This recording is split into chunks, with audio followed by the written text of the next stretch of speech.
السلام علیکم ورحمۃ اللہ تعالی وبرکاتہ۔ الحمد للہ الحنان المنان، والصلاة والسلام علی محمد صاحب القرآن، واشهد ان لا الہ الا اللہ الملک الدیان،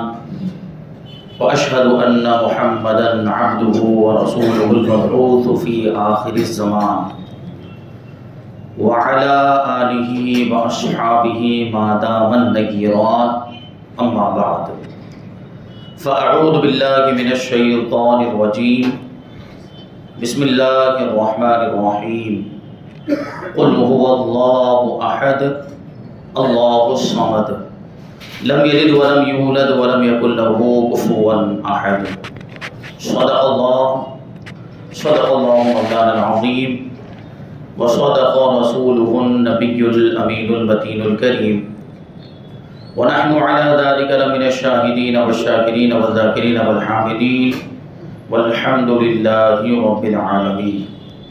آئیے ہم اور آپ اپنے دستور کے مطابق سب سے پہلے حضور سرور کائنات، فخر موجودات، باعث تخلیق کائنات، احمد مجتبی محمد مصطفیٰ صلی اللہ علیہ وسلم کی مقدس بارگاہ میں درود و سلام کا ہدیہ پیش کریں اور پڑھیں اللہم صلی علی سیدنا و مولانا محمد معدن الجود والکرم وآلہ الکرام وابنہ الکریم وبارک وسلم، صلاۃ و سلام علیک یا رسول اللہ صلی اللہ تعالی علیہ وسلم۔ عزیزان ملت اسلامیہ، آج کی ہماری گفتگو انشاءاللہ تبارک و تعالی اللہ تبارک و تعالی کی وحدانیت اور اللہ تبارک و تعالی کے وجود کے تعلق سے ہوگی۔ یہ سوال ہمیشہ پوچھا گیا، پوچھا جاتا رہا اور آگے بھی پوچھا جاتا رہے گا کہ کیا خدا موجود ہے؟ یہ ہر زمانے میں سوال پوچھا گیا، تو اس کا جواب بھی طرح طرح سے دیا گیا، مختلف انداز میں، مختلف طریقوں سے اس کا جواب انسانوں نے دیا۔ لیکن آج ہم انشاءاللہ تبارک و تعالی انسانوں کے بجائے دوسری چیزوں سے اس سوال کا جواب حاصل کرنے کی کوشش کریں گے، کیونکہ انسان تو کبھی کبھی جھوٹ بھی بول دیتا ہے، لیکن ہم ان چیزوں کی بات کر رہے ہیں، زمین و آسمان کی وہ چیزیں جو کبھی جھوٹ نہیں بولتی، جو کبھی دھوکہ نہیں دیتی۔ تو ان چیزوں سے ہم یہ سوال کرتے ہیں کہ کیا خدا موجود ہے؟ کیا اللہ تبارک و تعالی موجود ہے؟ کیا اس کائنات کا کوئی بنانے والا ہے؟ کیا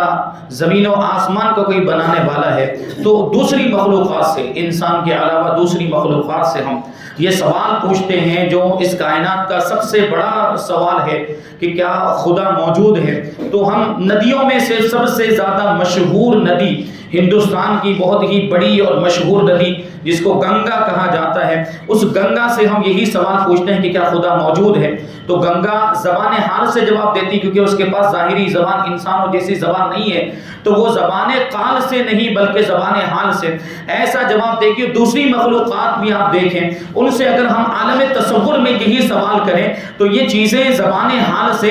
ایسا اطمینان بخش جواب دیتی ہیں کہ دنیا کے بڑے بڑے زبان والے بھی لاجواب ہو جاتے ہیں۔ اور ان چیزوں میں ہم غور و فکر کریں، یعنی ہم یہ تصوراتی دنیا میں آپ کو لے جانے کی میں کوشش کر رہا ہوں۔ امیجن کریں، تصور کریں کہ اگر ہم گنگا سے یہ سوال کریں تو وہ ہمیں زبان حال سے کیا جواب دے گی، اور اس کا جواب کتنا اطمینان بخش ہوگا، کیسا مضبوط جواب ہوگا۔ انسان بھی ایسا مضبوط جواب اپنی طرف سے بنا کر نہیں دے سکتا۔ تو ہم نے گنگا سے جب یہ سوال پوچھا کہ اے گنگا تو بڑی مشہور ندی، تو یہ بتا کہ کیا خدا موجود ہے؟ تو گنگا جواب دیتی ہے کہ کیا تجھے معلوم نہیں اے انسان، دیکھتا نہیں کہ میں کتنی طاقتور ہوں اور میں کتنی زیادہ پاورفل ہوں کہ جب میں جوش میں آ جاؤں تو بڑے بڑے صحراؤں کو غرق کر دوں، اور جب میں غضبناک ہو جاؤں تو میری موجوں کے جو تھپیڑے ہیں وہ بڑے بڑے شہروں کی اینٹ سے اینٹ بجا دیا کرتے ہیں، اور ہمیشہ ہزاروں بستیاں، لاکھوں گاؤں، لاکھوں انسان اور جانور میرے سیلاب کی بھینٹ چڑھ جاتے ہیں۔ یعنی اتنا نقصان، میں اتنی خطرناک ہوں۔ گنگا ندی جواب دیتی ہے کہ میں اتنی زیادہ طاقتور ہوں، میری طاقت اور قوت مسلم ہے، تمام انسانوں نے میری طاقت کو تسلیم کیا، میری قوت کے لوہے کو مانا ہے، لیکن اس کے باوجود تم دیکھو کہ میں کتنی لاچار ہوں، کتنی مجبور اور کتنی بے بس ہوں کہ میں جب سے پہاڑ کے کے چشمے سے نکلی مسلسل میرا سفر جاری ہے، مسلسل میں بہتی جا رہی ہوں، مجھے ایک بھی لمحے کے لیے ٹھہرنے کی فرصت نہیں، مجھے ایک بھی لمحے کے لیے رکنے کی اور آرام کرنے کی اجازت نہیں ہے، میں اتنی زیادہ مجبور اور اتنی زیادہ میں بے بس ہوں۔ اور تم دیکھو کہ دنیا میں جب کوئی مسافر سفر کرتا ہے تو وہ چلتے چلتے کبھی تو ٹھہرتا ہے، کبھی تو رکتا ہے، آرام کرتا ہے، اپنی تھکان کو دور کرتا ہے، لیکن جب سے میرا سفر جاری ہزاروں سال سے میں بہ رہی ہوں، گنگا ندی جواب دیتی ہے مجھے ایک لمحے کے لیے بھی رکنے کی اجازت نہیں، میرا آرام کرنا یا تھکان کو دور کرنا یہ میرے لیے ناممکن اور محال ہے۔ تو تو غور کر اے غافل انسان کہ میں اتنی زیادہ طاقتور ہونے کے باوجود، اتنی زیادہ قوی ہونے کے باوجود، اتنی زیادہ پاورفل ہونے کے باوجود ایسی کمزور کیوں ہو گئی، اتنی لاچار اور مجبور کیسے ہو؟ تو کوئی تو طاقت ہے، وہی زبردست طاقت اور وہی زبردست قوت ہے اور اسی کی یہ حکومت ہے جس نے مجھے ایسا مجبور کر دیا، جس نے مجھے ایسا لاچار بنا دیا، مجھے ایسا بے بس کر دیا کہ میں ٹھہر نہیں سکتی، میں رک نہیں سکتی، میں تھوڑی دیر کے لیے آرام نہیں کر سکتی، میں تھوڑی دیر کے لیے اپنی تھکان کو دور نہیں کر سکتی۔ اور اسی زبردست طاقت والے کو اور اسی زبردست اور قاہر قوت والے کو خدا کہا جاتا ہے، وہ یقیناً موجود ہے، بلا شک موجود ہے، بلا شبہ موجود ہے۔ یہ گنگا ندی بھی جواب دیتی ہے کہ کیا خدا موجود؟ تو اپنے وجود کے ذریعے وہ جواب دیتی کہ میرا وجود ہی اس بات کی گواہی دیتا ہے کہ خدا موجود ہے جس نے مجھے اتنا لاچار کر دیا، جس نے مجھے اتنا بے بس کر دیا۔ تو سوچیں، غور کرنے کی بات ہے کہ گنگا ندی کو بھی کچھ لوگ بھگوان مانتے ہیں، گنگا ندی کو بھی کچھ لوگ پوتر مان کر اس کی پوجا کرتے ہیں، اس کی عبادت کرتے ہیں، جبکہ گنگا ندی خدا کے وجود کی گواہی دے رہی ہے اور کہہ رہی ہے کہ میں خدا نہیں ہوں بلکہ میں تو اس کی بنائی ہوئی ایک مخلوق ہوں جو مجھے جاری بھی کرتا ہے اور مجھے ٹھہرنے نہیں دیتا، مجھے رکنے نہیں دیتا۔ اسی زبردست، اسی غلبے والے اور اسی قوت اور طاقت والی ذات کا نام خدا ہے، پروردگار ہے، اور وہی میرا پیدا کرنے والا ہے۔ میں بھگوان بننے کے لائق نہیں، میں خدا بننے کے لائق نہیں، یہ گنگا خود گواہی دے رہی ہے۔ اب اور آگے چلیں تو دنیا کا سب سے بڑا پہاڑ، دنیا کا سب سے مشہور پہاڑ جو ہندوستان کے اندر موجود، جس کو ہم لوگ کیا کہتے ہیں؟ ہمالیہ پہاڑ کہتے ہیں۔ ہمالیہ پہاڑ سے ہم اگر یہی سوال پوچھیں کہ کیا خدا موجود ہے تو سوچیں ہمالیہ پہاڑ کتنا بلند و بالا ہے، کتنا اونچا، دنیا میں سب سے اونچا پہاڑ وہی، اس سے زیادہ اونچا کوئی دوسرا پہاڑ موجود نہیں۔ یقیناً وہ بھی یہی جواب دے گا، وہ زبان حال سے تو خاموش، زبان حال سے جواب دے گا، زبان ظاہری زبان سے تو وہ خاموش ہے، لیکن زبان حال سے تصورات کی دنیا میں اس سے سوال کریں تو وہ یہ جواب دے گا کہ اے غافل انسان، تجھے معلوم ہے کہ میں کتنا بلند و بالا ہوں، میں کتنا بڑا ہوں اور میں کتنا عظیم ہوں اور میں کتنا اونچا ہوں، لیکن اس کے باوجود وہ کہتا ہے، وہ جواب دیتا ہے میں اتنا طاقتور ہوں کہ میرے دامن میں سینکڑوں تناور درخت موجود ہیں، طرح طرح کے گل بوٹے موجود ہیں اور طرح کتنی ندیاں، بے شمار ندیاں میرے چشموں سے نکل کر بہتی ہیں اور طرح طرح کے عجائب قدرت میرے دامن میں پوشیدہ، میرے دامن سے ظاہر ہوتے ہیں، میرے دامن میں، میری جیبوں کے اندر موجود ہیں۔ یہ وہ ہمالیہ پہاڑ کہتا ہے کہ میری سربلندی اور میری عظمت کا عالم تو یہ ہے کہ آسمان بھی جھک کر میری سربلندی کو سلام کرتا ہے، اور میرا حال یہ کہ دنیا کے مختلف حصوں سے، دنیا کے علاقوں سے لاکھوں ہی انسان ہر سال میری زیارت کے لیے آتے ہیں، ہر سال مجھے دیکھنے کے لیے آتے ہیں، میرا درشن کرنے کے لیے آتے ہیں، لیکن یہ سربلندی، اس عظمت اور اس حکمت، یہ اس رفعت کے باوجود اور اتنا اونچا، اتنا بڑا اور اتنا مضبوط ہونے کے باوجود میں اتنا لاچار ہوں، میں اتنا کمزور اور بے بس ہوں کہ اپنی جگہ سے ہل نہیں سکتا، میں ہزاروں برس سے ایک ہی جگہ پر بیٹھا ہوا ہوں۔ میرا دل بھی کرتا ہے، وہ زبان حال سے یہ ہمالیہ پہاڑ کہتا ہے، میرا دل بھی کرتا ہے کہ میں بھی سفر کروں، میں بھی سیر و سیاحت کروں، میں بھی دنیا کے مختلف حصوں کو دیکھوں، میں بھی مختلف شہروں کو دیکھوں، یا کم سے کم ہندوستان کے بڑے بڑے شہروں کو دیکھوں، سرحدی علاقوں کو دیکھوں، سمندر کی موجوں کو دیکھوں۔ میرا بھی دل چاہتا ہے کہ میں اپنی جگہ سے یہ دوسری جگہ پر جا سکوں، لیکن میں اتنا مجبور، میں اتنا بے بس ہوں کہ میں اپنی جگہ سے بال کے برابر بھی ٹل نہیں سکتا، میں کروٹ نہیں بدل سکتا، میں پہلو نہیں بدل سکتا۔ تو کوئی تو طاقت ہے، کوئی تو قوت ہے جو مجھے اپنی جگہ سے ہلنے نہیں دیتی، یہ وہی طاقت ہے جو گنگا ندی کو ٹھہرنے نہیں دیتی، اسی طاقت نے مجھے زمین پر یہ اس طریقے سے قائم کر دیا اور اس طریقے سے مجھے ایک جگہ پر اللہ تبارک، اسی طاقت نے، اسی قوت نے مجھے ایک جگہ پر اس طریقے سے ٹھہرا دیا کہ میں اپنی جگہ کو نہیں چھوڑ سکتا، میں سفر نہیں کر سکتا، میں سیر و سیاحت نہیں کر سکتا۔ وہ لامحدود قوت ہے، وہ بے انتہا طاقت ہے، اسی لامحدود قوت اور اسی بے انتہا طاقت والی ذات کا نام خدا ہے، وہ یقیناً موجود ہے، بلا شبہ موجود موجود ہے. تو یہ ہمالیہ پہاڑ بھی خدا کے وجود کی گواہی دیتا ہے. یہ ہمالیہ پہاڑ بھی کہتا ہے کہ میں اتنا بلند و بالا، اتنا طاقتور، اتنا مضبوط ہوں، لیکن اس کے باوجود میں سفر نہیں کر سکتا. مجھے سفر سے روکنے والی ذات پروردگار کی ذات ہے. اور آگے چلے تو ہم دیکھیں یہ ہمالیہ پہاڑ تو چلو طاقتور بھی ہے، ہمالیہ پہاڑ تو بہت اونچا مضبوط بھی ہے، لیکن ہم چھوٹے چھوٹے پودوں سے پوچھیں اور زمین سے اگنے والی گھاس سے پوچھیں جو اتنی زیادہ کمزور ہوتی اور بڑی نرم و نازک ہوتی، ہم اس سے پوچھیں، ان پودوں سے پوچھیں کہ ایک سخت اور پتھریلی زمین سے اگنے والی نرم و نازک گھاس اور ایک نرم و نازک پودوں تم بتاؤ کہ کیا خدا موجود ہے؟ تو وہ پودے جواب دیتے ہیں. وہ پودے کہتے ہیں کہ اے بے وقوف انسان، تو غور تو کر، دیکھ تو صحیح کہ ہم اتنے زیادہ نرم و نازک ہیں کہ اگر تو اپنی چٹکی میں بھی ہمیں مسل دے تو ہم پاش پاش ہو کر فنا ہو جائیں. ہم اتنے کمزور ہیں، لیکن اس کے باوجود ہم زمین کا سینہ چاک کر کے باہر نکل آتے ہیں. وہی زمین کہ اگر لوہے کے پھاوڑے سے بھی اس کو کھودا جائے تو کھودنا مشکل ہوتا ہے، لیکن اس کے باوجود ہم اپنے نرم و نازک سروں کے ذریعے اس زمین کے کلیجے کو چاک کر کے باہر نکل آتے ہیں. تو غور تو کر کہ ہم اتنے نرم و نازک کہ تو مسل دے اپنی مٹھی کے اندر تو ہم فنا ہو جائیں، ہم ختم ہو جائیں. ہمیں یہ طاقت کس نے عطا کی؟ ہمیں یہ قوت کس نے عطا کی کہ اس سخت پتھریلی زمین کو بھی ہم چیر کر باہر نکل آتے ہیں؟ یقیناً وہ طاقت عطا کرنے والی ذات پروردگار کی ذات ہے. اسی نے ہمیں یہ طاقت اور قوت عطا فرمائی کہ ہم زمین کے سینے کو چاک کر کے باہر نکل آتے ہیں. یہ غور کرنے کی ضرورت. یہ وہ پودے ہیں جو زمین سے غذا حاصل کرتے ہیں اور پھلتے پھولتے اور بڑھتے ہیں، اور ان کو زمین سے نکلنے کی طاقت پروردگار عطا فرماتا ہے. اور ان کا وجود ہی یہ نرم اور نازک پودے خود گواہی دیتے ہیں کہ پروردگار نے ہمیں یہ طاقت اور قوت عطا فرمائی ہے کہ ہم زمین کے سینے کو چاک کر کے اس کے کلیجے کو چیر کر باہر نکلتے ہیں. جو زمین مضبوط ہے، جو زمین کبھی وہ سخت بھی ہوتی،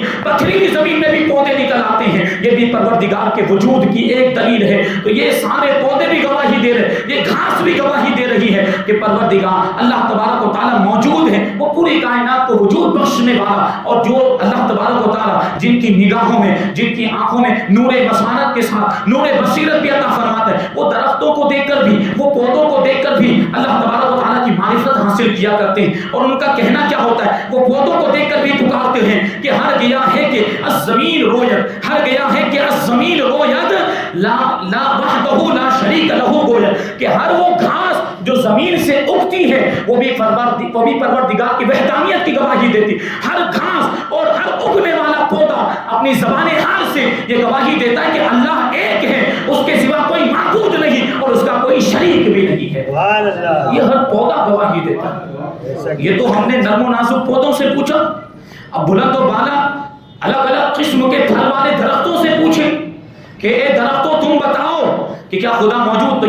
یہ درخت لمبے اونچے درخت، یہ مختلف قسم کے پھل والے درخت یہ کہتے ہیں انسان سے کہ اے دانا ہونے کے باوجود نادان بننے والے انسان، تو ہمیں دیکھ، تو ہم میں غور و فکر کر، اور یہ بات تجھے معلوم ہے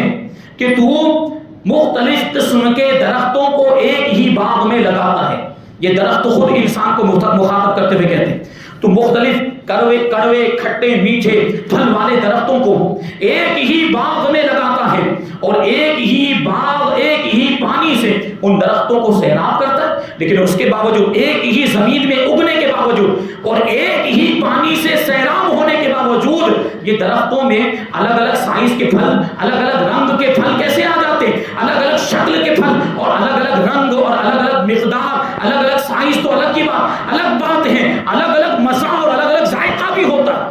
یہ غور کریں، وہ درخت خود اپنی زبان حال سے یہ جواب دیتے ہیں کہ ہم دیکھو مختلف قسم کے درخت ہیں، مختلف پھل، اور درختوں کو ایک ہی پانی سے سیراب کیا جاتا ہے، ایک ہی زمین میں ان کو لگایا جاتا ہے، پھر بھی سب کے پھل الگ الگ ہوتے ہیں، سب کے پھلوں کا ذائقہ الگ الگ ہوتا ہے، ٹیسٹ الگ الگ ہوتا ہے، رنگ بھی الگ الگ ہوتا ہے. یہ کیا ہے؟ وہ درخت کہتے ہیں کہ غور تو کر کہ ایک ہی زمین میں بونے کے باوجود اور ایک ہی پانی سے سیراب ہونے کے باوجود یہ الگ الگ پھل کیسے نکلتے ہیں، یہ الگ الگ ذائقہ کیسے ہو جاتا ہے؟ تو کوئی تو قوت ہے، کوئی تو طاقت ہے. وہی زبردست قوت اور طاقت والی ذات یہ خدا کی ذات ہے، جو اللہ تبارک و تعالی وہ رب ہے، وہ خدا ہے، وہ یقیناً موجود ہے، بلا شبہ موجود ہے. بلا شک موجود ہے، اور اسی نے ہمارے اندر یہ طاقت پیدا کی، اسی نے ہمارے اندر یہ قوت پیدا کی کہ ایک ہی زمین میں اگنے کے باوجود اور ایک ہی پانی سے سیراب ہونے کے باوجود الگ الگ قسم کے پھل اگاتے ہیں، الگ الگ مزے اور الگ الگ ذائقے، الگ الگ سائز والے،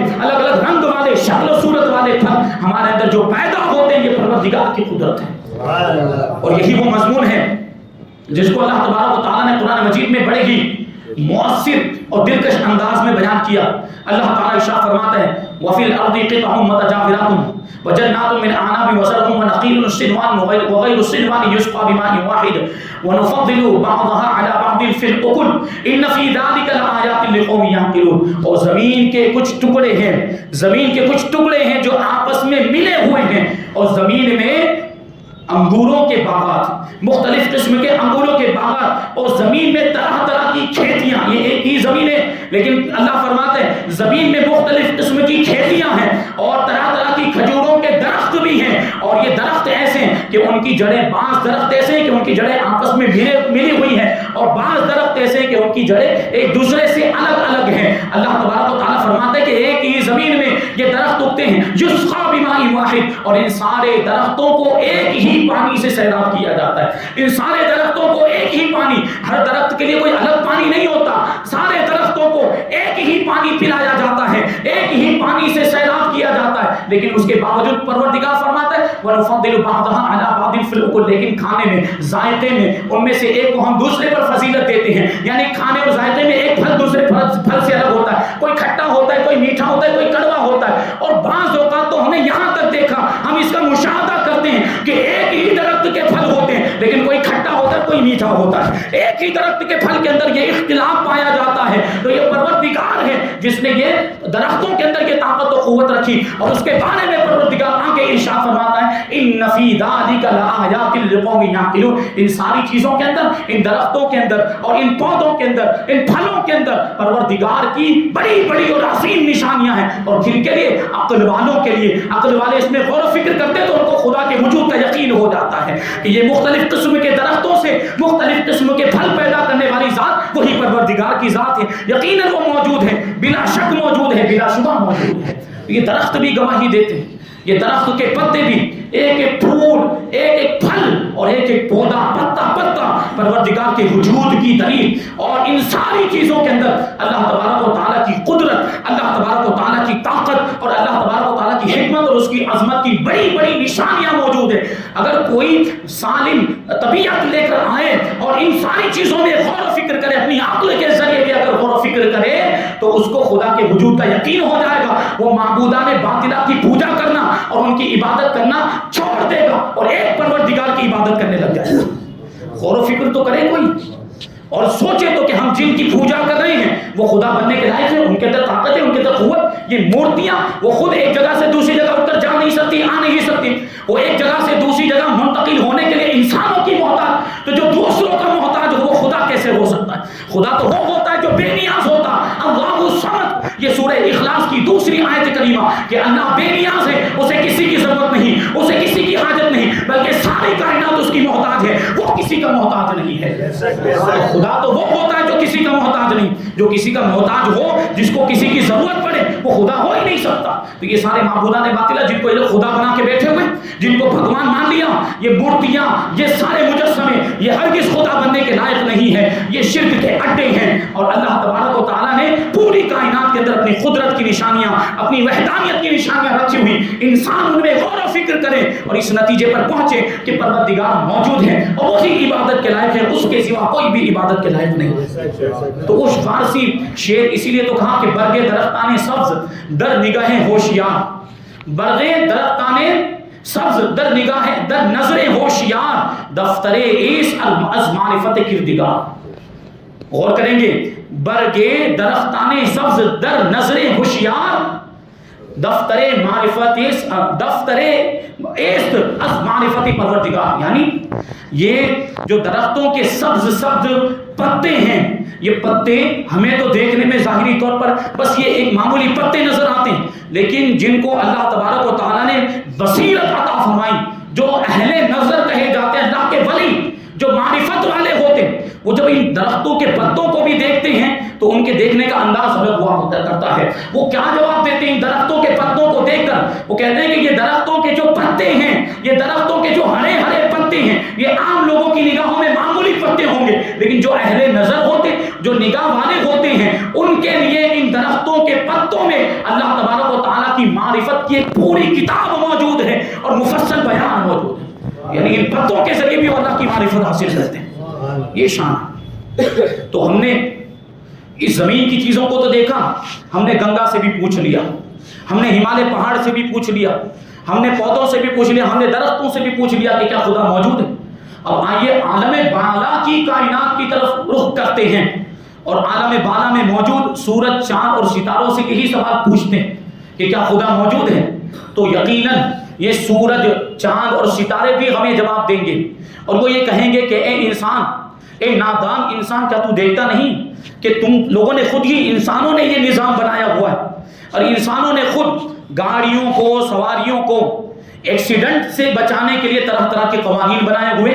ایک سسٹم بنایا ہوا. چوراہوں پر وہ ٹریفک پولیس کو رکھا جاتا ہے اور سگنل لائٹ کے کھمبے بھی یہ نصب کیے گئے. یہ کیوں؟ تاکہ گاڑیوں کا آپس میں ایکسیڈنٹ نہ ہونے پائے، گاڑی آپس میں، گاڑیاں اور سواریاں آپس میں ٹکرانے نہ پائیں، کوئی حادثہ نہ ہو جائے. اس لیے اتنے زیادہ قوانین بنائے، ٹریفک کے قوانین آپ جانتے ہیں، اور چوراہوں پر پولیس کو بھی کھڑا کیا جاتا ہے. کیوں؟ تاکہ کوئی ایکسیڈنٹ نہ ہونے پر. لیکن اتنا سارا انتظام کرنے کے باوجود، اتنے سارے قوانین بنانے کے باوجود اور ایسا سسٹم قائم کرنے کے باوجود بھی روزانہ ہزاروں ایکسیڈنٹ ہوتے ہیں. ہوتے کہ نہیں ہوتے؟ ہزاروں گاڑیوں کے ایکسیڈنٹ ہوتے ہیں. یہ چاند اور ستارے پکار پکار کر ہمیں کہتے ہیں، یہ سورج ہمیں کہتا ہے کہ ہمارا جو نظام ہے، چاند اور سورج کا نظام، یہ انسانوں کا بنایا ہوا وہ نہیں ہے، یہ تو پروردگار کا بنایا ہوا. اور ہمارا یہ نظام یہ ہزاروں سالوں سے اسی طرح سے چل رہا ہے. اس میں نہ کبھی کوئی ایکسیڈنٹ ہوتا ہے، نہ کبھی کوئی ٹکراؤ ہوتا ہے، نہ کبھی کوئی حادثہ ہوتا ہے. کبھی آپ نے سنا کہ ایک ستارہ دوسرے ستارے سے ٹکرا گیا ہو؟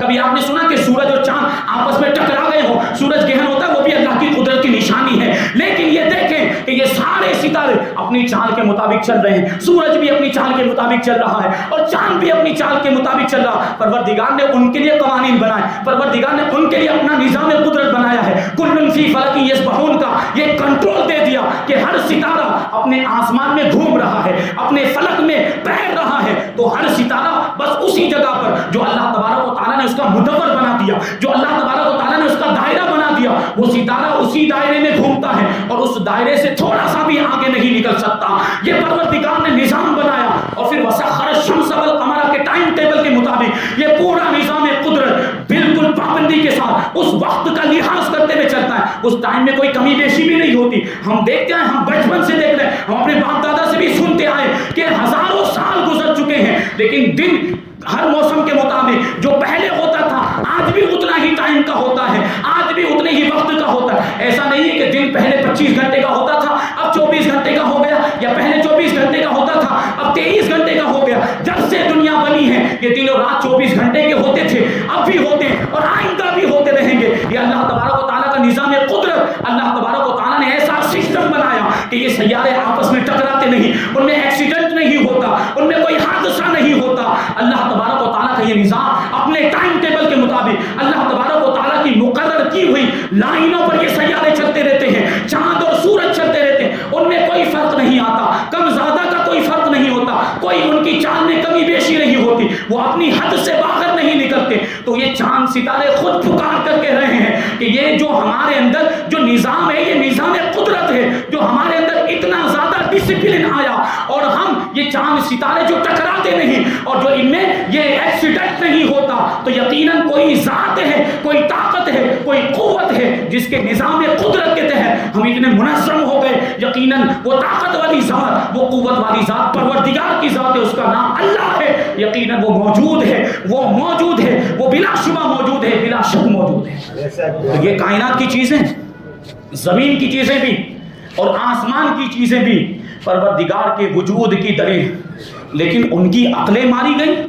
کہ اتنی زیادہ نشانیاں ہونے کے باوجود، اتنی زیادہ علامتیں ہونے کے باوجود یہ دنیا کی چیزوں کی پوجا کرتے ہیں. بلکہ جو چیزیں خود خدا کے وجود کی دلیل ان کو خدا بنا رہے ہیں یہ لوگ. وہی گنگا ندی کو خدا بنا لیا، پتھروں کو خدا بنا لیا، اور جس چیز کے اندر تھوڑی سی طاقت دیکھی اس کو بھگوان مان لیتے ہیں یہ لوگ۔ اور یہاں تک کہا گیا ہے، کتابوں میں لکھا گیا کہ ان کا تو حال یہ ہے کہ دنیا کی سب سے بے وقوف قوم ہے، ان کا حال یہ ہے کہ ان کی خود کی تعداد سے زیادہ ان کے خداؤں کی تعداد ہے۔ ان کے خدا اتنے زیادہ، تھوڑی سی بھی طاقت اگر کسی چیز کے اندر دیکھتے ہیں تو اس کو خدا بنا لیتے ہیں، اس کو بھگوان مان لیتے ہیں۔ یہاں تک کہ معاذ اللہ شرمگاہ کو بھی ان لوگوں نے خدا بنا دیا، شرمگاہ کی بھی پوجا کرتے ہیں۔ کیوں؟ وہ شرمگاہ کو دیکھا کہ وہ شرمگاہ کے ذریعے سے بچہ پیدا ہوتا ہے، اس میں بڑی طاقت یہ بھگوان ہے۔ تھوڑی سی بھی اگر کسی چیز کے اندر طاقت، سمندر کے اندر طاقت دیکھی کہ یہ تو سب کو ڈبا دیتا ہے، یہ تو غرق کر دیتا ہے، بڑا طاقتور ہے، اس کی پوجا کرنی چاہیے۔ پہاڑوں کو دیکھا بہت بلند و بالا، ان پر چڑھنا بڑا مشکل ہے، تو پہاڑوں کو خدا بنا دیا۔ اور پھر بہت ساری آگ کو دیکھا کہ آگ میں جلانے کی طاقت ہے، آگ میں جلانے کی قوت ہے، تو اس کو بھگوان بنا لیا۔ تو جس چیز کے اندر یہ تھوڑی سی طاقت اور قوت دیکھتے ہیں اس کو بھگوان، چلو یہ تو چیزیں دوسری بے جان چیزیں اور یہ قدرت کے مظاہر ہیں، ان کے اندر اللہ نے طاقتیں رکھی، یہ تو انسانوں کو بھی خدا بنا لیتے ہیں۔ اپنے جیسے انسانوں کو بھی، امیتابھ بچن کی بھی پوجا کرتے ہیں، سچن تینڈولکر کی بھی پوجا کرتے ہیں۔ ہوتا ہے کہ نہیں؟ آپ نے سنا ہے کہ نہیں؟ اخباروں میں آتا ہے کہ بہت سے لوگ امیتابھ بچن کو اپنا خدا مانتے ہیں، اور بہت سے لوگ سچن تینڈولکر کو گاڈ کہتے ہیں اور بھگوان کہتے ہیں۔ یہ ان کی بے وقوفی کا حالت ہے کہ انسان اپنے جیسے انسان کو خدا بنا لیا،